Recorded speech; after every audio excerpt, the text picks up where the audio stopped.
இறைவா நீயே அனைத்தும். இறைவா நீ நன்றாக இருக்க வேண்டும். அன்புடன் அகத்திய மாமுனிவர் வாக்கு. உலகின் மிகப்பெரிய விஷ்ணு ஆலய ரகசியம். சித்தன் அருள் 1828 அங்கோர்வாட் ஆலய வாக்கு. வணக்கம் அடியவர்களே, இந்த வாக்கு 2 பகுதிகளாக இங்கு வெளியிட்டுள்ளோம். 1. முதல் பகுதியில் ஏன் பெருமாள் நாராயணர் தனக்கு மிகவும் பிடித்த உலகின் மிகப்பெரிய விஷ்ணு ஆலயம் அதனை விட்டு தற்போது உள்ள திருப்பதிக்கு வந்து அருள் பாலிக்கின்றார்கள். உலகின் மிகப்பெரிய விஷ்ணு ஆலயம் இப்போது என்ன ஆனது? 2. இதன் 2ஆம் பகுதியில் உலகின் மிகப்பெரிய விஷ்ணு ஆலயம் தரிசனம் செய்தால் என்னென்ன அற்புத நன்மைகள் உங்களுக்கு கிடைக்கும்? ஏன் உலகின் மிகப்பெரிய விஷ்ணு ஆலயம் செல்பவர்களுக்கு தானாகவே பணங்கள் வருகின்றது? ஏன் உலகின் மிகப்பெரிய விஷ்ணு ஆலயம் செல்பவர்களுக்கு ஆயுள் நீடிக்கின்றது? ஏன் உலகின் மிகப்பெரிய விஷ்ணு ஆலயம் செல்பவர்களுக்கு கர்மாக்கள் பல நீங்குகின்றது? எனவே அடியவர்களே, இந்த 2 பகுதிகளையும் நீங்கள் பார்த்தால்தான் உங்களுக்கு முழு புரிதல் உண்டாகும். வாருங்கள் முதல் பகுதிக்கு செல்வோம். மார்ச் 21, 2025 அன்று குருநாதர் அகத்திய பெருமான் உரைத்த அங்கோர்வாட் ஆலய வாக்கு. ஆதி சிவசங்கரியின் பொற்கமலத்தை பணிந்து செப்புகின்றேன் அகத்தியன். இத்திருத்தலத்தைப் பற்றி சொல்லப் போகின்றேன் அப்பனே. அப்பனே, இங்கு ஒரு பெரிய மலை இருந்ததப்பா. தற்போது கம்போடியாவில் உள்ள அங்கோர்வாட் ஆலயம் இருக்கும் இடத்தில் முன்பு. அப்பனே, இம்மலையில் விஷ்ணுவானவன் வந்து அப்பனே தங்குவானப்பா. அப்பனே, இம்மலை விஷ்ணுவுக்குப் பின் பலமாக பிடித்ததப்பா. அழகாகவே இங்கு உறங்கிச் செல்வானப்பா. இதனால் அப்பனே விஷ்ணு இங்கு இருக்கின்ற பொழுது தேவாதி தேவர்களும் கூட, அதாவது இந்திரன் கூட சந்திரன் கூட அப்பனே பின் நிச்சயம் தன்னில் கூட அனைவரும் இங்கு வருவார்களப்பா நாராயணனை அப்பனே கண்டு காண்பதற்கு. அப்பனே, நாராயணன் இங்கு அழகாகவே இங்கேயே தங்கிவிடுவானப்பா. அப்பனே விஷ்ணு பல வழிகளில் சென்று ஆனாலும் இங்குதான் அடிக்கடி வருவானப்பா அழகாகவே அறிந்தும். அப்பனே பிரம்மனும் ஈசனும் அப்பனே இன்னும் பின் இங்கு வந்து உட்கார்ந்து அப்பனே எவ்வாறு என்பதையெல்லாம் அப்பனே சிந்தித்து சூரியவர்மன் நாராயணன் மீது பற்றுக்கொண்டவனப்பா. அப்பனே, ஆனாலும் ஒரே பிறவியில் நிச்சயம் இல்லை அப்பா. பல 100 பிறவிகளில் பிறந்து பின் நாராயணா நாராயணா என்று நினைத்து அப்பனே பின் யோசனை வந்தது. நிச்சயம் நாராயணனுக்கும் கூட பல பிறவிகளில் நாராயண பக்தி. உலகைக் காக்கும் பரம்பொருள் நாராயணன் சூரியனே என்று அழைத்திட்டு, நிச்சயம் பின் பல வழிகளிலும் என்னை பற்றி புரிந்து கொண்டாயல்லவா. நிச்சயம் உந்தனுக்கு ஒரு பிறவியை யான் கொடுக்கின்றேன். நிச்சயம் பின் கலியுகத்தில் மக்களை சிறிதளவாவது மாற்று என்று உரைத்தார்கள். சூரியவர்மனும், இறைவா போதும். யான் பல பிறவிகளை கடந்து வந்தேன். நிச்சயம் அனைத்தும் என் கண்களுக்கு நீயே புலப்பட்டாய். போதும். இப்பொழுது கூட புலப்பட்டுக் கொண்டிருக்கின்றாயே, அதுவே போதும். நிச்சயம் உடம்பைப் பெற்றுவிட்டால் எவ்வாறு கடினம் என்பதை எல்லாம் நிச்சயம் அறிவேன். அதனால் நிச்சயம் போதும் என்று பின் நாராயணனும் சொன்னான்.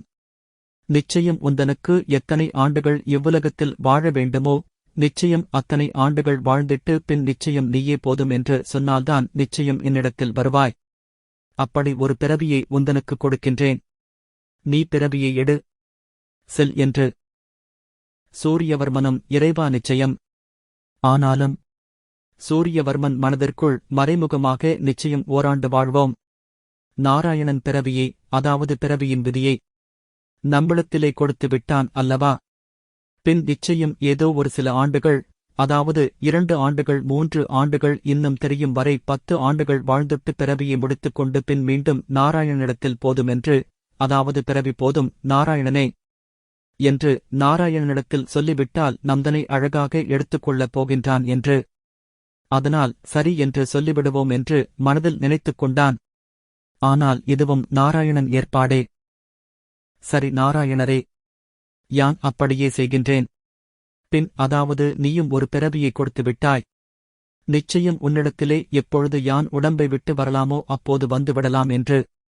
இதனால் நிச்சயம் தன்னில் கூட பின் ஒரு அரசனுக்கு மகனாக பிறந்தவுடனே ஒளித்திருந்தது கண்களில். நிச்சயம் தன்னில் கூட நெற்றியில் சூரியன் தெரிந்தது. அதனால் பின் நிச்சயம் சூரியனே என்று அழைத்தார்கள்.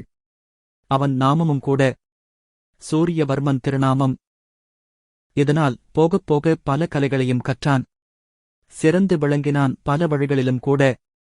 பல வெற்றிகளைக் கண்டான் அங்கும் இங்கும். நிச்சயம் நாராயணன் அருளால் அனைத்தும் வென்றான். அறிந்தும் இன்னும் பல பல திருத்தலங்களுக்கு சென்று அழிந்து கொண்டிருக்கும் மக்களை நிச்சயம் மீட்க, மக்களை காக்க பின் நீண்ட நிச்சயம் தன்னில் கூட. இதனால் பல பல வழிகளிலும் கூட பின் எதிரிகள் கெடுதல்கள் நடத்திக் கொண்டிருக்க, நிச்சயம் தன்னில் கூட அவ்வாறெல்லாம் நிச்சயம் தன்னில் கூட பல வழிகளிலும் சென்று சில வழிகளிலும் கூட திருத்தப் பார்த்தான் நிச்சயம் மக்களை. ஆனாலும் திருந்திய பாடில்லை. மீண்டும் இம்மலைக்கு வந்து நிச்சயம் நாராயணரே எந்தனக்கு போதும் பிறவிகள் வேண்டாம். மனிதன் திருந்த போவதில்லை. அழியட்டும், அழிந்து போகட்டும் என்று. நாராயணனும் சூரியனே, அறிந்தும் கூட நிச்சயம் நீ அவ்வாறெல்லாம் சொல்லாதே. உன்னாலே முடியவில்லை என்றால் பின் யாரால் முடியும்? நீ பல பிறவிகளைக் கண்டு நிச்சயம் அனைத்தும் தெரிந்து, பல இதிகாசங்களையும் கற்று, பல மந்திரங்களையும் கூட தந்திரங்களையும் கூட தெரிந்து வைத்துக் கொண்டு நிச்சயம் பின் ஏன் உன்னை அனுப்பினேன்? இதற்காகவா? இவ்வாறாகவா? நீ இவ்வாறெல்லாம் சொல்லக்கூடாது நிச்சயம். சூரியனும் சூரியவர்மன் நிச்சயம் பின் மனிதனை நிச்சயம் திருத்த முடியாது. ஏனென்றால் பின் அடித்து திருத்தினாலும் நிச்சயம் பாவமாக இருக்கின்றான் என்றெல்லாம். நிச்சயம் அதாவது என்னை உன்னிடத்தில் அழைத்துக்கொள், பின் யான் உன்னிடத்திலேயே இருந்து கொள்கின்றேன் என்று. நாராயணனும் பின் சூரியனை நிச்சயம் ஏதாவது கேள் என்று நாராயணன் கூட. பின் நிச்சயம் சூரியவர்மனும் பின் யான் என்ன கேட்க வேண்டும் நாராயணனே? நீ அனைத்தும் அதாவது யான் எதை கேட்டாலும் நீ தரத்தான் போகின்றாய். அதனை வைத்துக்கொண்டு யான் என்ன செய்வது என்றெல்லாம். நாராயணனும் பின் நிச்சயம் ஏதாவது கேள் என்று. சூரியவர்மன் அதாவது இப்பொழுது ஒன்றைக் கேட்கின்றேன். அதாவது நாராயணரே, இப்பொழுது நீர் அமர்ந்திருக்கின்றாயே இம்மலையே, மலையில் உந்தனுக்கு யாரும் ஏற்படுத்தாதவாறு நிச்சயம் யான் ஒரு திருத்தலத்தை அமைக்க வேண்டும். அதற்கு நீ சந்தர்ப்பத்தைக் கொடு என்று. பின் வந்தது கோபம் நாராயணனுக்கு கூட. அடடா, இம்மலை எந்தனுக்கு பிடித்தமானது. ஆனாலும் நீ இதையே கேட்கின்றாயே. சூரியவர்மன் நாராயணரே, உன்னை தானே நினைத்துக் கொண்டிருந்தேன். நாராயணா, இது கூட எந்தனுக்கு பின் கொடுக்க மாட்டாயா என்ன? நாராயணன் சரி மகனே, உனக்காக யான் எடுத்துக் கொடுக்கின்றேன்.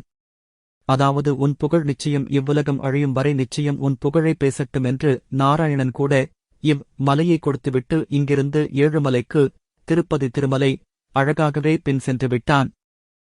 அனைவரும் தேவாதி தேவர்களும் இந்திரனும் கூட நிச்சயம் இவ்வாறு ஒரு பக்தனுக்கு தனக்கு பிடித்த மலையை நாராயணன் கொடுத்து விட்டாரே என்று. இதனால் அறிந்தும் கூட சொல்கின்றேன் அப்பனே, இறைவனைப் பற்றிக் கொண்டால் இறைவன் உங்களுக்கு என்ன வேண்டுமானாலும் செய்வானப்பா. அனைத்தும் செய்ய தயாராகவே இருக்கின்றான் என்பேன் அப்பனே. ஆனால் உண்மையான பக்திகள் இல்லையப்பா. அப்பனே, ஏதோ இறைவன் நிச்சயம் சயனம் இறந்து கிடக்கின்றான் என்று நிச்சயம் எதையோ நிச்சயம் செய்து கொண்டிருப்பது. ஆனாலும் அப்பனே, இறைவன் பலம் வந்து கொண்டே இருக்கின்றான் அப்பனே. நிச்சயம் இறைவனுக்கு ஒன்றும் தேவையில்லை. சொல்லிக் கொண்டே இருக்கின்றேன் அப்பனே. இறைவன்தான் உங்களுக்கு பிச்சை இட வேண்டும். ஆனால் இறைவனுக்கு நீங்கள் பின் அதைச் செய்கின்றேன் இதைச் செய்கின்றேன் என்று உங்களுக்கு உங்கள் வினையை உங்களுக்குள்ளே அப்பனே நீங்களே பின் சம்பாதித்துக் கொண்டிருக்கின்றீர்கள். என்ன பயன் இதற்கு? மீண்டும் ஐயையோ, இம்மலையை கேட்டுவிட்டோமே, ஆனால் எப்படி பின் வடிவமைப்பது என்று சூரியவர்மனும் நிச்சயம் மீண்டும் செல்வோம், அதாவது நாராயணனிடமே.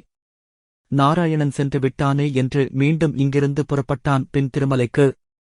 கம்போடியா நாட்டிலிருந்து நாராயணனைக் காண திருமலை திருப்பதிக்கு சூரியவர்மன் பயணம். அதாவது ஏழுமலையான் இடத்தில் ஏழுமலையைத் தாண்டி. இதனால் பின் மீண்டும் சூரியவர்மன் வருவதைக் கண்டு நாராயணன் என் மகன் வருகின்றான் என்று எண்ணி நிச்சயம் வரட்டும் பின் என்று. ஆனாலும் சூரியவர்மன் வந்து, நாராயணரே, பின் பக்தனுக்கு மலையை கொடுத்து விட்டாயே. நிச்சயம் உங்களுக்கு இது பிடித்தாற் போல் இருந்தது. ஆனால் எந்தனுக்கு கொடுத்து விட்டாய். அதனால் எத்தனை ஆண்டுகள் என்று இன்னும் பின் ஆண்டுகளை நீட்டிக்கொண்டே நீட்டித்து மலையை ஆலயமாக மாற்றுவதற்காக பல ஆண்டுகள் வாழ வேண்டும். நிச்சயம் யான் வாழப் போகின்றேன். ஆனால் எப்படி திருத்தலத்தை வடிவமைக்க வேண்டும் என்பது எந்தனுக்கு தெரியவில்லை. இதனால் நீதான் வடிவமைத்து தர வேண்டும். இதனால் அழகாகவே நாராயணனும் இப்படி செய் அப்படி செய் என்றெல்லாம் அதாவது ஒரு 100 நாட்கள் நாராயணன் சொல்லிக் கொடுத்துக் கொண்டே நிச்சயம். ஆனாலும் இவ்வாறு பக்க பலமாக எந்தனுக்கு யாரையாவது எந்தனுக்கு துணையாக விட்டுவிடு என்று சூரியவர்மன் நாராயணனிடம். நாராயணன் மாமுனியே என்று என்னையும் கூட குருநாதர் அகத்தியர் பெருமானை பின் நாராயணன் அழைத்தான். அகத்திய மாமுனிவரே என்று. நிச்சயம் இவந்தனுக்கு அருள் புரியட்டும். இவந்தனுக்கு எப்படி திருத்தலத்தை அமைப்பது என்று சொல்லிவிட்டேன். இடையிடையே இவன் சூரியவர்மன் மறந்து விடுவான். இதனால் மாமுனிவரே, நீங்கள் இவன் அருகிலே இருந்து பின் சேவகர்களையும் அனுப்புகின்றேன் யான் நிச்சயம். அழகாக இவன் விருப்பப்படி அனைத்தும் நிறைவேறட்டும். அதற்கு நிச்சயம் துணை புரியுங்கள் என்று நாராயணன் என்னிடத்தில் நிச்சயம். அப்பப்பா, சரி, நிச்சயம் பின் யானும் நாராயணன் சொல்லிவிட்டானே என்று. இதனால்தான் அப்பனே என் பக்தர்களுக்கு சொல்லிக் கொண்டே இருக்கின்றேன். உங்களுக்கு பின் தேவையானதை எல்லாம் பின் நிச்சயம் யான் பெற்றுத் தர முடியுமப்பா இறைவனிடத்தில் கேட்டு அப்பனே. ஆனாலும் நீங்கள் அப்பனே சரியான முறையில் நடந்து கொள்ள வேண்டும் என்பேன் அப்பனே. அப்படி நடந்து கொண்டால் தர்மத்தோடு வாழ்ந்து வந்தால்தான் அப்பனே யாங்கள் அனைத்தும் செய்ய முடியும் என்பேன் அப்பனே. அப்பனே நிச்சயம் என்னென்ன உங்களுக்கு தகுந்தாற் போல் உங்களுக்கு கொடுத்தால் நீங்கள் என்ன எப்பொழுது செய்வீர்கள் என்பவையெல்லாம் அப்பனே. இதனால் அப்பனே சுயலத்தோடு நம் தனக்கு வேலை வேண்டும், திருமணம் வேண்டும் இவ்வாறு கேட்டுக்கொண்டிருந்தால் என்ன பயன் என்பேன் அப்பனே. அப்பனே உந்தனுக்கு வேலைகள் வேண்டுமென்றால் நிச்சயம் பல வழிகளில் அப்பனே பல ஜீவராசிகளுக்கு சேவைகள் செய்ய வேண்டும் என்பேன் அப்பனே. பின் திருமணம் வேண்டுமென்றால் அப்பனே நிச்சயம் பின் இயலாத கன்னிப் பெண்களுக்கெல்லாம் நிச்சயம் அதாவது முடிந்த அளவு வேலைகள், திருமணத்திற்கு உதவிகள் செய்து அப்பனே தாலி பாக்கியத்தை ஏற்படுத்த வேண்டும் என்பேன் அப்பனே. இதனால் சிறப்பான மனைவியும் கூட இறைவன் அமைத்துக் கொடுப்பானப்பா. குழந்தை பாக்கியம் வேண்டும் என்றால் அப்பனே குழந்தை பாக்கியத்தை பெற்றும் நலமாக நீடொழி வாழ வேண்டும் என்றால் அப்பனே பின் உயிர் பலியிடக்கூடாது என்பேன் அப்பனே. அப்படி இட்டுவிட்டால் உங்கள் குழந்தைகள் வாழ்வில் கல்வி கற்கலாம் அப்பனே. ஆனாலும் பின் 20 வயதிற்கு மேல் அதாவது அதற்குள்ளே பல நோய்கள் ஏற்படுத்தி நிச்சயம் தவறான எண்ணங்கள் தோன்றி அனிச்சயம் அவர்கள் கீழ் நோக்கி சென்று கொண்டே இருப்பார்கள் என்பேன் அப்பனே. சொல்லிவிட்டேன் அப்பனே. நீங்கள் அப்பனே பின் என்ன செய்கின்றீர்களோ அதை தன் நிச்சயம் குழந்தைகள் செய்யும் அப்பனே செப்பிவிட்டேன் அப்பனே. மீண்டும் சூரியவர்மன் இங்கு வந்தானப்பா. கம்போடியாவிற்கு சரியாகவே. தற்போது அங்கோர் வாட் ஆலயம் இருக்கும் இடம் சூரியவர்மன் காலத்தில் நாராயணனுக்கு பிடித்த மலை. அந்த மலையை குருநாதர் சொற்படி கேட்டு நாராயணன் அனுப்பி வைத்த வேலையாட்களை வைத்து வெட்டி செதுக்கி குடைந்து உருவாக்கப்பட்டதுதான் தற்போது இருக்கும் கோயில். அப்பனே இப்பெரிய மலையை கூட செதுக்குவதற்கு சேவகர்களையும் கூட நாராயணன் அனுப்பினானப்பா. இதனால் அப்பனே நன்மைகளாகவே கேட்டு கேட்டு அப்பனே பின் இங்கிருந்து சிறிது தூரத்தில் தங்க மலை உண்டு, வைரமலையும் உண்டு என்பேன் அப்பனே. அங்கிருந்து எடுத்து வந்து இதை சரியாகவே சூரியவர்மன் என் நாராயணனுக்கு வைரம் பிடிக்கும் என்பதற்கிணங்க நிச்சயம் சிறிது சிறிதாக இம்மலையை வெட்டி எடுத்து இடித்து அப்பனே யானும் அப்பனே அருகிலே இருந்து இப்படி செய் என்பதையெல்லாம் சூரியவர்மனுக்கு நன்முறைகளாகவே சொல்லி அழகாகவே வடிவமைத்தான் அப்பனே.